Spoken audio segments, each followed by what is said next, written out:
இன்னைக்கு சித்ரா பௌர்ணமி. குழந்த பாக்கியம் இல்லாதவங்க கணவன் மனைவி 2 பேருமே குத்துக்கண்ணும் போய் பால் ஊற்றி முட்டை வச்சு கும்பிட்டுட்டு முடிஞ்சால் சக்கரை பொங்கல் வச்சு படையல் போட்டு அங்கே 4 குழந்தைங்களுக்கு 5 பேர்த்துக்கு கொடுத்துட்டு வாங்க.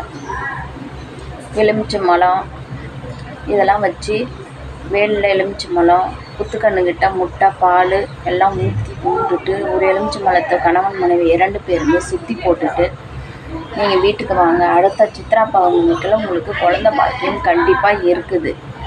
இதே மாதிரியே செஞ்சால் தான் உங்களுக்கு நல்ல மாதிரியாக குழந்த பாக்கியம் இருக்கும். நீங்கள் கணவன் மனைவி 2 பேருமே போய் குத்துக்கண்ணுக்கு பால் ஊற்றி கும்பிட்டுட்டு வாங்க. மனதார மடியேந்தி கேளுங்க. அந்த ஆயானவங்களுக்கு கண்டிப்பாக உங்களுக்கு புத்திர பாக்கியம் அளிப்பான். இதை செஞ்சு பாருங்க. இன்னைக்கு ரொம்ப சந்தோஷமாக இருப்பாங்க அவங்க 2 பேரும்.